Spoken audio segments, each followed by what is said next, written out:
Welcome to a special New Year's edition of the Be Your Soul podcast. I'm your host, Sky Bradshaw.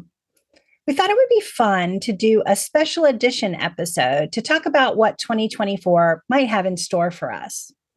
As usual, we will prepare to receive spirit messages of wisdom and insight, then dive straight into the juicy bits of our 2024 projections. So let's invite ourselves to become present in this moment within our mind, body, and energy. Take a few minutes to just breathe in through your nose and out through your mouth. And in through your nose and out through your mouth. And as you breathe in through your nose and out through your mouth, allow your body to relax, relax, relax, relax. Let your toes relax and your feet relax. Your ankles relax and your shins relax. Breathing in and out, allow your knees to relax and your thighs to relax. Fingers to relax and your hands to relax. Elbows to relax and your shoulders to relax. Hips to relax and your stomach to relax. Chest to relax and your throat to relax. Face to relax and your mind to relax. In your mind, body, and energy, relax, relax, relax, relax, relax, relax, relax, relax,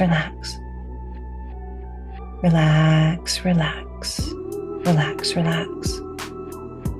And as we move into this space of complete relaxation, we open up our energies to the ancestors, loved ones, and friends to come together today to heal and guide us and lift us to the highest version of ourselves in the light of the universe. So we may hear what we need to hear, know what we need to know, connect how we need to connect, and be what we need to be for our highest and best good, and the highest and best good of all involved, as we open up space to give and receive. And as we sit with this space of openness within us, we'll allow ourselves to be ready to receive. Before we get into what 2024 may hold, I want to open up a little space to talk about cycles, patterns, and free will. One of the things I say at the beginning of every reading that I do is that we can look at your most likely path into the future. We also have free will, and free will allows us to make choices and decisions, to hear what we hear and see what we see and focus ourselves in that direction. And allowing that free will process to take place within ourselves allows us to co-create with the universe what we're trying to accomplish. We get to hear those messages of the most likely path. And then we get to move forward using that choice and decision, steering towards the things we like or away from the things we don't, sharpening up the things that may be dull and connecting to the things that are in alignment with our highest and best good. I also believe that spirit only brings forward things that are solutionable. If it comes up and forward, you're meant to work with it. It wouldn't make sense to me if spirit were going to just tell you a bunch of things that really didn't give you opportunity to grow, learn, and change. And so as things come forward from your intuition or divine guidance or spiritual sources, it's my belief that it's coming forward for you to be able to bring it to your highest and best good. That also brings a level of accountability and responsibility on our parts. As is true in Buddhist philosophy, awareness without acceptance brings suffering. Acceptance without action also brings suffering. So once we hear this information and understands that we have a free will process to incorporate our highest and best good, then it's up to us to create an action plan in order to make changes happen. Now that we've kind of talked through the free will process, I wanted to talk a little bit about cycles. There are different types of cycles in our life that overlap and overlay each other. Most of the time, they're happening at the same time in a way that allows us to have more than one cycle happening at once. From an energy perspective, our energy flows in patterns and positions that create these cycles, usually dealing with lessons we need to learn, emotions that we're feeling, and the soul self growth that aligns us with our destiny. Depending on how many times we've cycled through a particular type of lesson or where we are in the growth stage of these cycles, they can last for varying points of time. I'll go over just a few cycles and what I've observed in my decades of helping other people. We have mini cycles, which can be 2 to 6 weeks. And these are usually touch-up lessons on something we've already learned or something quick that we move through due to a happenstance or experience. Mid cycles can be between 2 to 6 months and are usually experiential or interpersonal lessons that allow us to grow as a soul we are destined to be on this planet. Yearly cycles usually have a theme, and we can think 2023 was ... These cycles link to bigger lessons or lessons with multiple parts and pieces, which are usually learned simultaneously. So it's the theme of the year. Destiny cycles are in a pattern number of years on a particular life topic and come forward in a way that kind of feels like every 5 years I change jobs or every 7 years I move. And they tap us into bigger changes in our life that happen in these succinct patterns. Then universal cycles, which are things that tap us into the greater energy, the source of all energy. And usually we learn these lessons as a collective. So when you look around and a lot of people are going through similar lessons or life changes, it usually has to do with those universal cycles. In most cases, each one of these cycles are happening in our life at all times. During a reading or when we're trying to tune into where our work is, it usually will identify the cycle that needs the most work or is energetically front and center in our world. As I said, these cycles are usually all happening at different layers in our life. And what will come forward in these times are things that we need to know the most in this moment. So that brings us to making some 2024 projections. Obviously, the cycles I just talked about have to do with energy cycles and soul patterns. There are also different ways that cycles and patterns can present themselves in our world. So if you feel called, you might want to look at astrology or other projection methods for the year. You could always go back to our good friend and previous guest, Cindy McNulty's page, www.essentialzodiac.com, and tune into what she has to say about astrological patterns. So let's get into the first quarter of 2024. We started in 2022 an energy pattern that focuses on proactive balance. And what proactive balance is to me is setting the precedent of balance before we become off balanced. That can be really tricky because we often tune into the idea of fixing versus healing or growing. And in 2024, we are extending that proactive balance method to a new variation. A lot of times when it comes to energy cycles and universal patterns, they technically tend to build upon each other. So when we started this proactive energy in 2022, it built into a lot of different levels until we've made it where we are today. So I'm just going to go through those different levels a little bit. So we started with proactive balance. What is that? How do we create an invitation for balance in our life that doesn't have to do with fixing? It has more to do with growth. And then we shifted upward into another universal cycle that talked about the idea of the alignment with the balance of self in conjunction with proactive balance, which said not only are we saying, like, how do I create a balance in that, but then we're inviting ourselves to connect with that balance for our highest and best good. And the examples that I use for those two things are, usually we're in reply, response, react. If our friend calls and says, hey, do you want to go to Mexican food for dinner? We think, do I want Mexican food? Proactive balance asks us to say, how do I feel about dinner right now? Where do I stand when it comes to dinner?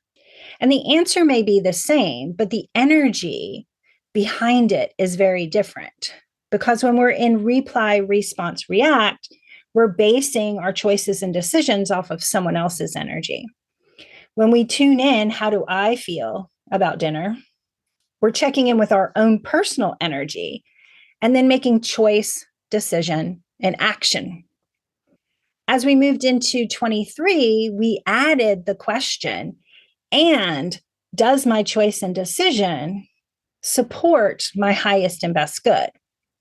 Which means it's not just a desire, but it's an aligned energy with ourself in a way that opens up space for our highest and best good for the future. Since my lingo is energy, I'm focused on energetic balance when it comes to relationships.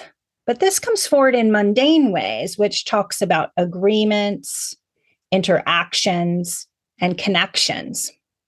For 2024, the add-on to this lesson is really about creating balance in a sense of deserving.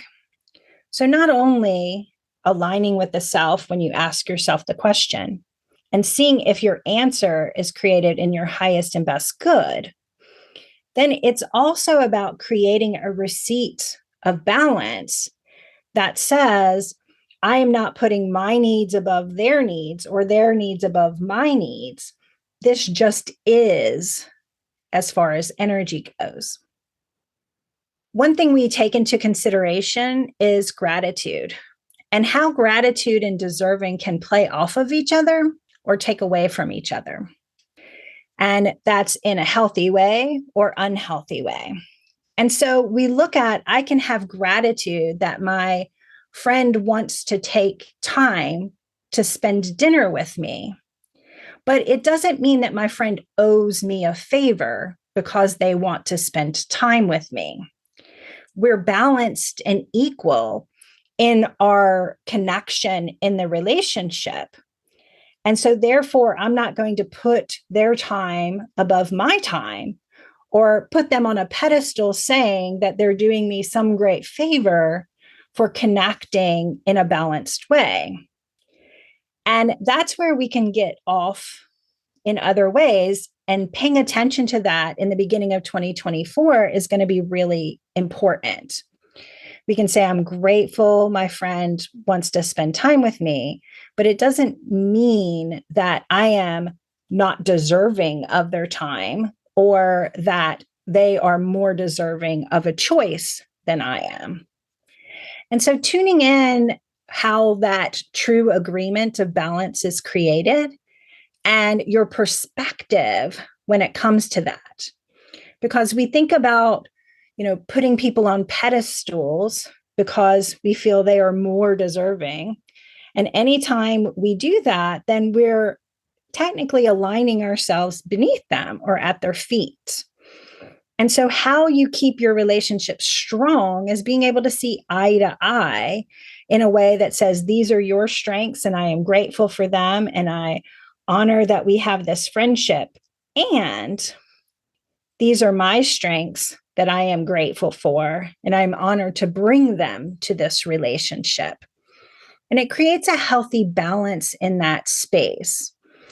Because we're often taught unhealthy humble, which says we're meant to sacrifice as love. We're meant to make ourselves small in order to make others feel large. We are meant to have this owingness that is ticket for relationships. That unhealthy humble can really bleed in to our balance and creating an imbalance because of those false beliefs. So I just want to tune into that as the first quarter lesson of 2024. And as I said, I'm a firm believer in gratitude. I truly believe that every experience and connection should be approached with gratitude, but really looking at the difference between where your feeling of gratitude comes in and where the imbalanced feeling of over responsibility or under deservingness comes in. So that's the first quarter aspect of things. Our second quarter universal lesson has a lot to do with tapping into the collective and the higher connection through the collective. Now, the belief for this podcast and most of my life is that when the one is strengthened, the sum is strengthened. So we know by doing our part as a part of the collective becomes stronger. We also know that in energy and most physics, that the sum is greater than the one. And so this creates that full balance position in giving, I receive, and receiving, I give, that allows for a thorough energy flow through community connections, relationships, interpersonal connections. So as we tap into that heightened connection with community, then we're really looking at how our intuition tunes in a higher level, how we connect with like-minded people in order to keep our energy flowing in a high positive circulation method, how by tuning into that greater collaborative energy, we get to tune into the universal energy in a more whole and fulfilled way. This means that you'll likely be called during the second quarter of the year to tune into advocacy, to plug in to get more knowledge and information about causes that feel really in tune with your heart. You'll want to, feed that energy as well as the intellect when it comes to what sort of groups and collections are like-minded to you and how you support those like-minded connections, as well as where there might be opposition, and understanding that the more knowledgeable you are, the more in tune you are, the more vibrating at the level of the like-minded collective, the more work you can do in other areas to know and understand other perspectives, other focuses, other positions. And so as this wave of moving into the collective comes forward, we don't do it to create isolation or bubble. We're not trying to be a this or that, us or them mentality. By tuning into like-mindedness, we get to lean on the sum of knowledge, lean on the sum of energy, tap into that greater collective. And then that also brings forward a greater empathy to be able to create space for healing and growth overall. I once got a message from Spirit that said, if we are going to pray for the victim, we have to pray for the perpetrator. And that is the mentality that tapping into the whole in a safe, comfortable space of like-mindedness is about. Because if we have that strong center focus within ourselves, we are empowered in our beliefs, we're tuned in a whole and healed way. Then if we hear something that's different, that may sound reasonable, we don't have to double down on our original belief because of fear. What we can do is explore what parts of that work and what parts of that doesn't work, and then how we educate ourselves, and hopefully through conversation, understanding, and knowledge, educate others. And that's how change happens. That's how we can create a more unified collective overall, not just with people who agree with us. So that's what the second quarter of the year is about as far as universal lessons. And you might feel yourself called, like I said, to find those like-minded groups and organizations or causes and tap into them. And the more that come together, the more organic and transformational those organizations can be in order to create transformation in the whole. The third quarter of the year is about identity and security. And one of the things I want to bring up is I do these 2024 personalized year in preview email readings.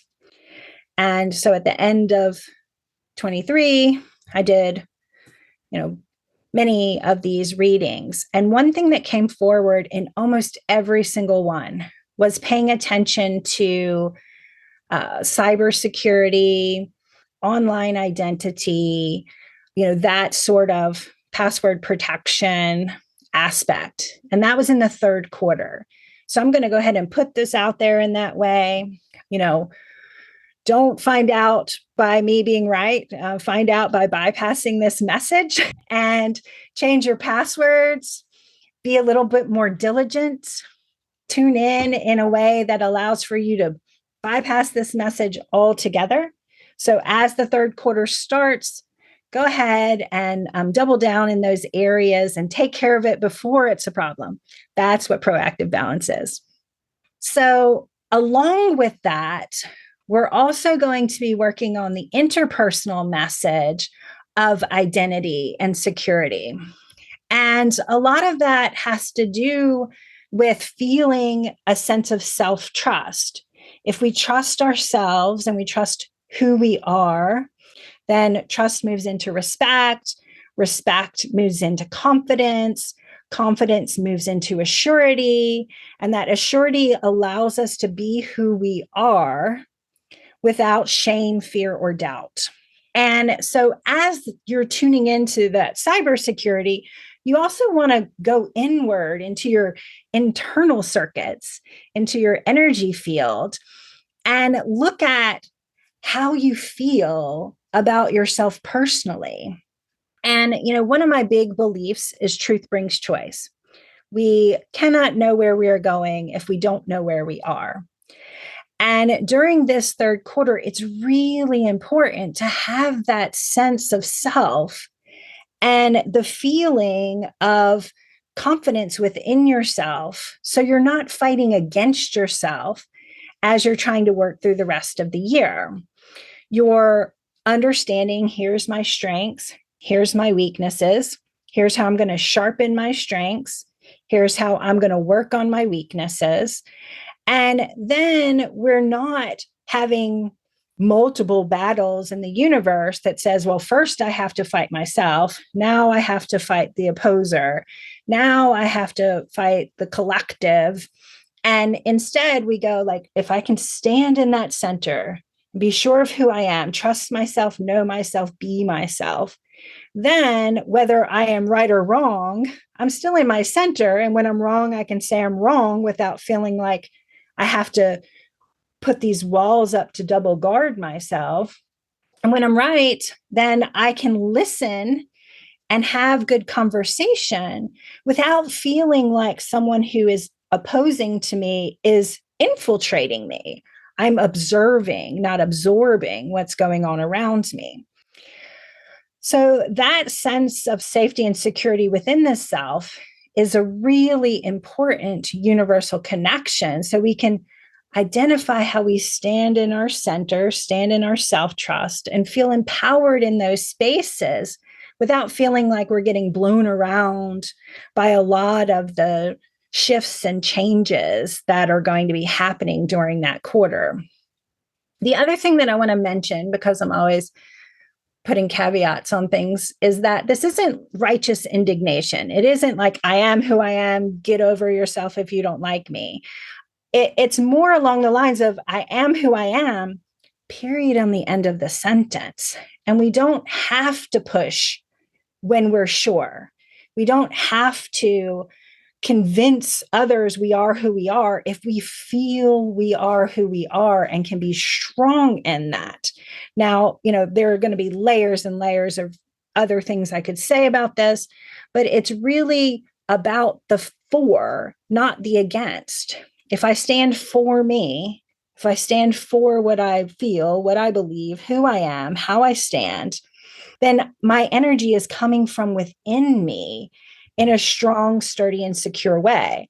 If I'm out in the energy of the world, trying to control how others see me or feel me or connect to me, then my energy is focused out into their energy and controlling their experience, which takes me off balance. And everything we've talked about this year is about that proactive balance and standing in your power there. So that's really important when you're thinking about this, because as much as we all want to be rebels and say, against you, I'm going to be who I am, we really just need to start thinking about it like, I'm going to be who I am, the end, and not having to get into that tug of war with energies that likely are only going to cause conflict in your world. And I know it's easier said than done. I'm just going to say that too. So from there, we'll move into the fourth quarter. And the fourth quarter's universal message is about inventory. And if you've talked to me more than 5 minutes in a reading, then inventory is really important as far as my belief and how we look at our own energy. And that goes back into that understanding. If I don't know the sum of what I'm working with, then it's really hard to know what I'm going to create from that. And it can bring a lot of distraction energy in, where we are window shopping at what we want our life to be like, or we are living in potential view instead of actuality. And a lot of times healers are really great at that. The challenge with only living in potential view is that we're never meeting ourselves where we are. And that goes back into that, awareness without acceptance is suffering, and acceptance without action is suffering. So the last quarter of the year is really going to get us tuned into an inventory. What am I working with? What can I create with what I have? What do I need to go get to add to this in order to create what I see in my potential view? And, we've done exercises on looking out into the distance and backing ourselves up into this current moment. And this quarter would be a really great time to do some of that work. It takes a lot of energy out of our energy field when we're living in potential view. It brings us into distraction and, trying to control things that haven't even come into play. And so doing a good inventory and seeing what we have on hand allows us to make choices and decisions based on where we are right now that gets us to that potential view, versus making choices and decisions based on the potential. I always joke when I talk about this and tell people that, like, if I said I'm going to New York and then I suddenly started acting like I was in New York, I certainly wouldn't ever get to New York. I would be in my office pretending I was in New York. In order to get there, I'd have to pack a bag and buy a ticket and get to the airport and do all of those things. So while I can think about the concept of how I get to New York, I can't act like I'm there. And so that's kind of a odd way of looking at it, but it's the way we do our inventory. If I think I'm going to New York, I sit down and make a list of all the things I need to get there, and what it will take, and how I have to put it together. And that's real actionable position versus that potential view, which, I'm not a fan of the fake it till you make it. I'm a plan it till you own it sort of person. And that will bring you into those spaces. And of course, we've talked about manifestation and all those other things, and you can bring that into the process, but it's not going to get you there if you don't start where you are. One of the greatest things about being human is that we have adaptability. We can make as many choices as we want. So if you start making a plan of going to New York and you Google your flights and you realize it's cheaper to go to New Orleans or more exciting, then you can change your plans. And that's the other aspect of not boxing yourself in to those energies of like, here's my inventory. This is all that I have. It's more along the lines of, here's my inventory. And if I start here, I can create additions that get me where I'm trying to go. So that's what our fourth quarter is about. It's about taking that true, clear eyes viewpoint of where you are right now, what you would like to bring forward into the future, and looking at the gaps between those two things. Sometimes it can be scary to look at that inventory because sometimes we may have been neglectful in some areas and abundant in others. But if you don't know, you can't work on it. And that's the key. So usually I don't like doing projections because there's also 5 quadrillion other choices, decisions, and actions that are going to happen between now and the fourth quarter of next year. But when we look at universal connections, these are overall lessons that a lot of us will be going through with different kind of messages or different ways they come forward in life. And so hopefully these kind of themes for the year can help you tune in and get yourself in a space that feels good about how you're moving forward through your lessons. And remember, the work is up to you. Thank you so much for being here. And we also want to send a wave of gratitude out to you for listening. Thank you, dear listener, for choosing to spend some time with us today. I am so grateful for each and every one of you. I look forward to a full and whole 2024 where we share the experiences and revel in each other's growth. May you be well. May you be whole. May you find peace, and may you be blessed. If these projections called to you and you want a personalized 2024 year in preview email projection reading, Sky has them on sale for only $99 on her website, tarotbysky.com. There you can find services, courses, scheduling links, and more. And you can find the Be Your Soul virtual classroom, links for Patreon subscriptions, and more on our website, beyoursoul.org.